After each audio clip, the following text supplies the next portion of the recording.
Reaction TV Audio. तो नमस्कार, सत श्री अकाल, बिस्मिल्लाहिर्रहमानिर्रहीम, अल्हम्दुलिल्लाह रब्बिल आलमीन, अस्सलाम वालेकुम रहमतुल्लाहि व बरकातुहू। दोस्तों, मैं हूँ राजेश मिश्रा और आप इस समय देख रहे हैं रिएक्शन टीवी उर्दू। और साथियों, आज मैं बात कर रहा हूँ हीरा गोल्ड कंपनी के बारे में। और दोस्तों, इसके पहले कि मैं आपको कुछ इंपॉर्टेंट मैसेज दूँ, कोर्ट अपडेट्स के बारे में आपको जानकारी दूँ, उसके पहले मैं रिएक्शन टीवी इंसानियत की वो मिसाल है जिसकी दूसरा एग्जाम्पल मुझे याद नहीं आता है। आज की तारीख में किसी भी बंदे की को अपनी अगर आवाज़ उठानी हो तो रिएक्शन टीवी उर्दू उसके लिए एक बहुत बढ़िया माध्यम बनता है। बहुत बहुत बधाई देना चाहता हूँ, बहुत बहुत शुक्रिया अदा करना चाहता हूँ कि चाहे जब भी ऐसी कोई बात होती है तो तुरंत वो एक जरिया बनते हैं, एक माध्यम बनते हैं। और मुझे कोई ख्वाहिश नहीं है इस शहर में मशहूर होने की, मुझे कोई ख्वाहिश नहीं है इस शहर में मशहूर होने की, मुझे आप पहचानते हैं, बस मेरे लिए इतना ही काफ़ी है। और दूसरी बात साथियों, मैं आपको बताना चाहता हूं कि जिस तरीके से आप लोग जानते हैं कि हीरा गोल्ड कंपनी का मामला तेलंगाना के अंदर, महाराष्ट्र के अंदर, केरला, कर्नाटका के अंदर, आंध्रा के अंदर, सेशन कोर्ट्स में, हाई कोर्ट में, तमाम जगहों पे चलता रहा। और अब मामला ये तेलंगाना हाई कोर्ट का जजमेंट आने के बाद सुप्रीम कोर्ट तक पहुंच गया है। लेकिन जो दुश्मनाने हीरा हैं वो नए प्रकार के दिमाग बुद्धि की लगाते रहते हैं, ये उनका कानूनी अधिकार है। लेकिन मैं आपको बताना चाहता हूं कि इससे अब कोई फर्क पड़ने वाला नहीं है, क्योंकि ये मामला ऑनरेबल सुप्रीम कोर्ट में पहुंच चुका है। और दूसरी बात यह है कि साथ ही मैं एक बात आपको और बताना चाहता हूं कि देखिए, अपने इंडिया का जो कानून है वो जब अम्बेडकर साहब लॉ लिख रहे थे, देश का संविधान लिख रहे थे और कानून की बुनियाद डाल रहे थे, उस समय उन्होंने क्या किया था, पूरी दुनिया का भ्रमण किया था। पूरी दुनिया का भ्रमण करने के बाद जो लिबरल कंट्रीज हैं, जहाँ के कानून मानवतावादी हैं, जैसे कहीं के हैं कि जहाँ पे कानून बहुत सख्त हैं, तो हर देश का अपना अपना एक कानून रहता है। लेकिन अम्बेडकर साहब ने उन देशों के कानून को ध्यान दिया जहाँ के लिबरल लॉ थे, जहाँ पर ह्यूमैनिटी को ज़्यादा बेस बनाया गया था। और तो इस तरीके से हमारे देश का जो कानून है उसमें फ्लेक्सिबल लॉ है, थोड़ा सा लेट होता है लेकिन इंसाफ जरूर मिलता है। तो मेरा कहने का मतलब ये है कि जो आज 14-15 महीने का समय बीता, वो कानून फ्लेक्सिबल है और सबको अपनी बात कहने का मौका मिलता है। आप लोग देखिए कि लोगों ने कितने बड़े बड़े आरोप आपा डॉक्टर नौहिरा शेख के ऊपर लगाए, लेकिन सारे के सारे आरोप धराशायी हो गए। धराशायी क्यों हो गए? क्योंकि आरोप लगाने वाला कुछ भी बोले, लेकिन जज को पता रहता है, उनको बराबर आइडिया रहता है कि सच्चाई क्या है। यही वजह है कि लोग तमाम झूठे सबूत कोर्ट में पेश करने की कोशिश की, झूठे दलीलें दी, लेकिन अंततः क्या हुआ कि सारे जो तेलंगाना के सेशन कोर्ट में बेल मिली, कर्नाटका में बेल मिली, केरला में बेल मिली, महाराष्ट्र में सिलसिला जारी है। तेलंगाना के हाई कोर्ट में हीरा गोल्ड कंपनी को एक अच्छी सफलता मिल चुकी है। उसकी जजमेंट को तोड़ मरोड़ करके जलेबी बना के पेश करने की कोशिश कर रहे थे, लेकिन उससे कोई फायदा उनको नहीं हासिल हुआ। और आज ये पूरा का पूरा मामला ऑनरेबल सुप्रीम कोर्ट में है। और साथियों, इंशाअल्लाह मुझे पूरी की पूरी उम्मीद है कि बहुत जल्द से जल्द आपा के बाहर आने का रास्ता साफ होगा, आपके चेहरे पर एक मुस्कान आएगी, आने वाले तिथि त्यौहार जो है आपके वो बहुत अच्छी तरीके से गुजरेंगे, ऐसी मुझे पूरी उम्मीद है। तो आगे रोज लाइव आकर के कुछ भी बकें, कुछ भी बकवास करें, प्रेरित करें, उत्तेजित करें, दुनिया भर की बातें करें, इससे आपके जीवन में कोई फर्क नहीं पड़ना चाहिए। क्योंकि देखिए दोस्तों, मैं एक बहुत इंपॉर्टेंट बात पे आपका तवज्जो दिलाना चाहता हूं कि देखिए, देश में ह्यूमैनिटी नाम की भी कोई चीज़ है और हर व्यक्ति तभी मानव है जब उसके अंदर मानवता है। अभी आप खुद समझिए कि जब भी आपा ने एक एफिडेविट फाइल किया है, सारे सेशन कोर्ट में एफिडेविट फाइल किया है, हाई कोर्ट्स में फाइल किया है, चाहे वो बॉम्बे हाई कोर्ट हो, चाहे वो तेलंगाना का हाई कोर्ट हो, उन्होंने ऑनरेबल सुप्रीम कोर्ट में भी अपना एफिडेविट दिया है। अब मुझे बताइए, इंसानियत नाम की कोई चीज़ दुनिया में है कि नहीं, कि जो लोग सामने आकर के विजिल ब्लोअर बनने की कोशिश कर रहे हैं, पब्लिक का रहबर बनने की कोशिश कर रहे हैं। अगर मानवता नाम की चीज़ उनके दिल और दिमाग में कहीं भी होती और थोड़ी सी भी रंच मात्र भी होती तो उन लोगों ने आपा को 16 महीने का मौका दिया होता। उन्होंने 16 महीने में लोगों को 4-4 महीने में 25-25% पैसा देने की बात कोर्ट में कही है। ये किसी बंद कमरे पे या किसी 4 लोगों के बीच में नहीं कहा है। उन्होंने अपने जो काउंसलर एडवोकेट्स हैं उनके माध्यम से ऑनरेबल सेशन कोर्ट में, ऑनरेबल हाई कोर्ट में और देश की सर्वोच्च अदालत सुप्रीम कोर्ट में दिया है। उसके बाद भी अगर कोई मानने को नहीं तैयार है, इसका मतलब वो अपने आप को सुप्रीम कोर्ट से भी बड़ा समझते हैं और दुनिया का सबसे बड़ा रहबर समझते हैं। तो ठीक है, उनकी गलतफहमी बहुत जल्द दूर हो जाएगी।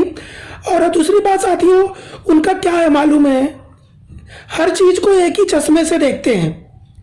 2 आदमियों को एक ही चश्मे से नहीं देखा जा सकता। अब अगर सबको एक ही चश्मे से देखा जाता, सबको एक ही राग चिल्लाते रहते हैं। कोर्ट के अंदर अगर हर व्यक्ति को कोर्ट, जज, वकील, हमारा संविधान अलग अलग नजरिए से देखता है। इसीलिए आपको पता होगा कि डॉक्टर और वकील हमेशा जीवन पर प्रैक्टिस करते रह जाते हैं। कभी किसी वकील से पूछो कि आप क्या कर रहे हैं, वो बोलते हैं कि मैं फला कोर्ट में प्रैक्टिस कर रहा हूँ।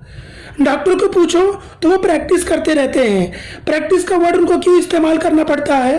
प्रैक्टिस का वर्ड इसके लिए इस्तेमाल करना पड़ता है कि एक केस हमेशा दूसरे केस से डिफरेंट होता है। एक चाहे वो डॉक्टर वाला मैटर हो, चाहे वकील वाला मैटर हो, तो कोई इंसान 2 लोगों को एक तरह कैसे देख सकता है? ये भी ऐसा ही होगी, वो भी वैसा ही होगी। दुनिया भर का ख्याली पुलाव पकाकर लोगों के बीच में फितना फैलाने की बहुत बड़ी कोशिश की गई। लगातार ये जो साजिश के तार हैं 2012 से बुने गए, इसमें सांसद असदुद्दीन ओवैसी शामिल थे। उन्होंने 6-7 साल तक लगातार कोशिश की, लेकिन जब ऑनरेबल कोर्ट ने या जो इन्वेस्टिगेटिंग एजेंसीज थी उनके सामने उनको सफलता इसलिए नहीं मिली क्योंकि न तो कोई विक्टिम ढूंढ पाए और न तो आपा को गलत साबित कर पाए, न तो कंपनी को गलत साबित कर पाए। तो जब उन्होंने अपना हथियार रख दिया, तीर कमान रख दिए और फेल हो गए, तब उन्होंने तमाम और लोगों को लगा दिया कि भाई मैंने अपना एजेंडा बंद कर दिया है, अब तुम लोग मेरे एजेंडे पे काम करो। तो उन्होंने जो ये कोशिश की उसमें भी वो कामयाब नहीं हो पाए और हक की जीत हुई, बातिल की हार हुई। आज आप खुद देख लीजिए, सारे अफेंस जो है अवेलेबल अफेंस थे, वो सब में बेल मिल गई और सारे केस में जीत भी मिल जाएगी इंशाअल्लाह, ऊपर वाला चाहे बहुत जल्द। तो किसी भी कीमत पर उन्हें कहीं भी सफलता नहीं मिली है। तो वो लोग क्या करेंगे कि भाई उस सेशन कोर्ट में मैं जा रहा हूँ, हाई कोर्ट में मैं जा रहा हूँ, सुप्रीम कोर्ट में जा, लोगों को दिखाने की कोशिश करेंगे कि भाई हम लड़ाई लड़ रहे हैं। लेकिन आप ये जान लीजिए, तेलंगाना हाई कोर्ट के जजमेंट ने क्लियर कट बता दिया है कि आपा हक पर थी, कंपनी अपनी जगह पर सही थी, उनको पैसा देने का टाइम मिलेगा, ऐसी हमें पूरी उम्मीद है देश की अदालत से। जो अब तक जजमेंट आए हैं वो इसी तरफ इशारा करते हैं। तो किसी प्रकार से पैनिक होने की जरूरत नहीं है। कोई भी लाइव आकर के कितना भी डिमोटिवेट करने की कोशिश करे, कितना भी एफआईआर कंप्लेंट की तरफ उकसाने की कोशिश करे, देखिए उन लोगों के अंदर मानवता नाम की चीज थोड़ी सी भी नहीं है। थोड़ी सी भी मानवता अगर होती तो वो आपा को 16 महीने का समय देते। आपा के 15 साल के काम को भी आज ध्यान रखना होगा।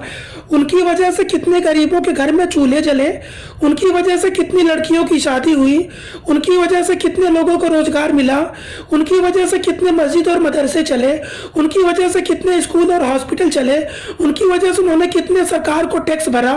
उन्होंने देश की जो सुरक्षा एजेंसियां हैं, चाहे वो एनएसजी के कमांडोज की फैमिली रही हो, चाहे सीआरपीएफ के जवान रहे हों, चाहे उरी हमले से प्रभावित जो हमारे जवान पाकिस्तानी हमले में शहीद हुए थे उनका मुद्दा रहा हो, उनके फैमिली को लाखों करोड़ों रुपए का सपोर्ट करके देश के अंदर एक बहुत बड़ा एग्जाम्पल पेश किया था देशभक्ति का भी। एक पॉलिटिकल पार्टी के माध्यम से देश और समाज को नई दिशा देने की उन्होंने कोशिश की और इंशाअल्लाह उनकी आंखों में आज भी वो सारे सपने जिंदा हैं जिनमें हीरा गोल्ड कंपनी को वापस नए सिरे से वो चालू रखने की पूरा ड्रीम उनका है। उसके बाद समाज सेवा का पूरा खाका उनके अंदर तैयार है और साथियों, जैसे कि मैंने आपको कहा है कि आपा का जो मिशन और विजन है, चूंकि वो समाज सेवा से प्रभावित है, इसलिए दुनिया में ऐसी कोई ताकत नहीं है जो उन्हें झुका सके। तो किसी भी कीमत पर आपा किसी भी नाइंसाफ़ी के सामने, जो लोग नाइंसाफ़ी करना चाहते हैं उनके सामने आप अपने घुटने नहीं टेकना चाहती हैं। वो अल्लाह के सामने को छोड़ करके दूसरा किसी के सामने सर नहीं झुका सकती। उनका सीधा कहना है कि वतु इज़ु मंतशा वतु जिल्लु मंतशा, अगर मैं सही काम की होंगी तो अल्लाह मेरा साथ देगा, अगर मैं गलत की होंगी तो साथ नहीं देगा। तो देखिए, उनका ये भरोसा जो है, और ये उनका भरोसा बहुत ही महत्वपूर्ण हो जाता है, क्योंकि उन्होंने आज तक जो काम किया है वही वजह है कि 99% लोग उनके साथ थे, और जिन जिन लोगों ने भी साजिश रची वो अपने साजिश में कामयाब नहीं हो सके। तो साथियों, देखते रहिए, समय के साथ साथ आपको समझ में आ जाएगा कि आपा ने जो काम किए, 15 साल 20 साल का रिजल्ट आज कोर्ट के माध्यम से भी सामने है, और इंशाल्लाह सुप्रीम कोर्ट का जो भी जजमेंट आएगा सबके चेहरे पर मुस्कान ला देगा, सबको पैसा भी मिलेगा, कंपनी भी चलेगी, और इंशाल्लाह आपा का यही सपना है कि तमाम लोगों को, करोड़ों लोगों को रोजगार कैसे मिले, खास करके उन लोगों को कैसे मिले जो लोग बीमार हैं, जिनके पति नहीं है, जो घर में कमा नहीं सकते। ऐसे लोगों की रोजी रोटी का सहारा हीरा गोल्ड कंपनी बनी थी, लेकिन लोगों ने पूंजी साबित करने के लिए बहुत सारे रास्ते अपनाए, बहुत सारे उल्टे सीधे सबूत इकट्ठा किए, लेकिन ऑनरेबल तेलंगाना हाई कोर्ट ने फैसला देकर ये बता दिया कि हक पर कौन है और बातिल कौन है। तो साथियों देखिए, अच्छा, सबसे बड़ी बात यह है, आपा ने अपनी जिंदगी में किसी को कंप्लेनर नहीं कहा। उन्होंने सबको कहा कि सब लोग हीरा फैमिली के मेंबर्स हैं। कुछ लोग लोगों के बहकावे में बहन गए हैं, लेकिन समय के साथ साथ उनको भी पता चल जाएगा कि मैं क्या चीज़ हूँ। तो साथियों, बस थोड़ा समय का इंतजार करिए, थोड़ा वक्त का इंतजार करिए। ये पूरा का पूरा हीरा गोल्ड का मामला बिल्कुल आखिरी मरहले पर है, और बहुत जल्द से जल्द वो दिन आएगा जब आपा बाहर आएंगी और आपको पैसा मिलने का रास्ता साफ होगा। आपा का मिशन और विजन पूरी तरीके से क्लियर है, और कोई कितना भी साजिश रचे वो कामयाब नहीं होगा। और उन 99% लोगों को, सभी लोगों को आपा ने शुक्रिया अदा किया है, और हमेशा करती रहती है जब भी कोई माध्यम उनको मिलता है, और साथ ही साथ आप लोगों के सपोर्ट को कभी नहीं भूल पाएंगी। और आने वाले समय में आप सभी को मुस्कुराने का बहुत जल्द एक अच्छा मौका मिलेगा ऑनरेबल सुप्रीम कोर्ट के जजमेंट के बाद। और जो भी जजमेंट ऑनरेबल सुप्रीम कोर्ट का आएगा, आपा उसको तुरंत फॉलो करेंगी, और आप लोगों को पैसा मिलने का रास्ता पूरी तरीके से साफ हो जाएगा। तो साथियों, आप सभी लोगों से मैं यहीं से लेता हूं विदा। तब तक आप लोग रिएक्शन टीवी उर्दू को, इस चैनल को लाइक कीजिए, सब्सक्राइब कीजिए, लोगों के साथ शेयर कीजिए, और देखते रहिए मातृभूमि, देखते रहिए रिएक्शन टीवी उर्दू। जय हिंद।